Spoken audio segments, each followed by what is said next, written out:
polisi masih mendalami kasus kecelakaan yang mengakibatkan tewasnya mahasiswa Universitas Indonesia, Hasya Attallah. Meski ada sejumlah versi berbeda mengenai kronologi kasus kecelakaan ini, polisi masih menantikan hasil investigasi ilmiah untuk memberikan kepastian hukum dan keadilan bagi korban. Mahasiswa Universitas Indonesia UI Muhammad Hasya Attallah Syahputra tewas dalam kecelakaan yang terjadi di kawasan Jakarta Selatan. Hasya mengendarai sepeda motor yang diduga tertabrak mobil yang dikendarai pensiunan polisi AKBP Purnawirawan Eko Setio Budi Wahono. Kecelakaan tersebut terjadi di Jalan Srengseng Sawah, Jagakarsa pada Kamis 6 Oktober 2022 dan terekam kamera CCTV yang berada di sekitar lokasi kejadian. Rekaman CCTV menunjukkan pada 6 Oktober 2022 pukul 21:21 di Srengseng, Jakarta Selatan, ada pengendara sepeda motor berhenti di sisi jalan. Hasya yang berada di belakang motor tersebut diduga terkejut dan berusaha menghindar dengan mengerem mendadak hingga terjatuh. Selang 1 detik kemudian, mobil yang dikemudikan AKBP Purnawirawan Eko Setio Budi Wahono menabrak dan melindas Hasya yang terjatuh di tengah jalan. AKBP Purnawirawan Eko diketahui tidak langsung berupaya membawa Hasya ke rumah sakit. Ia menunggu ambulans yang tiba setengah jam kemudian. Sementara itu, Polda Metro Jaya telah menggelar rekonstruksi kasus kecelakaan ini pada Kamis siang kemarin. Sebanyak 9 adegan diperagakan dalam waktu sekitar 1 jam. Rekonstruksi ini dilakukan dengan melibatkan tim internal dan eksternal, di antaranya tim Traffic Accident Analyst dari kepolisian, pakar transportasi, dan pakar hukum pidana. Rekonstruksi juga dilakukan untuk memberikan kepastian hukum dan keadilan kepada korban Muhammad Hasya Attallah Syahputra yang ditetapkan sebagai tersangka pada 6 Januari lalu. Dalam olah TKP awal termasuk ini yang membedakan itu pada kondisi awal dan kondisi ini sama ya, merujuk kepada saksi-saksi.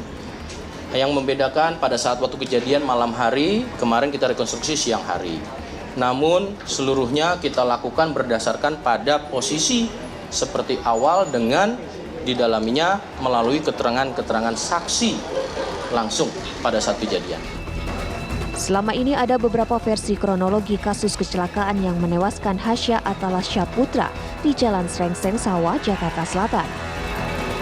Sebelumnya polisi menjelaskan bahwa kecelakaan tersebut terjadi karena kelalaian korban, sehingga polisi menjadikannya sebagai tersangka. Pak Eko ini juga secara dari keterangan saksi ini memang tidak bisa dijadikan tersangka. Karena dia dalam posisi hak utama jalan Pak Eko, dia berada di jalan utamanya dia. Jadi dia tidak istilahnya merampas hak jalan orang lain. Karena Pak Eko berada di lajurnya. Karena ini kan cuma 2 arah. Dan as jalannya kita hitung kanan kiri sesuai dengan ukurannya, Pak Eko berada di hak utama jalannya Pak Eko. Sementara itu, kuasa hukum keluarga Hasya Attallah Syahputra menilai kronologi yang disampaikan polisi selalu berubah-ubah dan membingungkan. Yang pasti, versi pihak keluarga mengenai kronologi kasus tertabraknya Hasya berbeda dengan pernyataan polisi. Bicara kronologi, kita tanyakan saja bahwa Hasya dinyatakan oleh polisi adalah mengendara dengan kecepatan 60 km per jam. Tapi Hasya yang saat itu menggunakan motor roda 2 ya, kendaraan roda 2, dia bisa mengerem kendaraannya.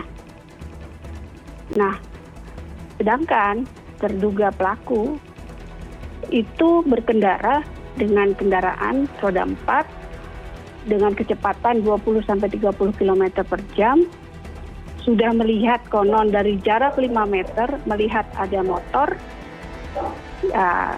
tapi beliau tidak bisa menghentikan kendaraannya, tidak bisa melakukan pengereman yang layak. Kami hanya ingin menuntut keadilan untuk putra kami, di mana Saat ini putra kami dinyatakan sebagai tersangka.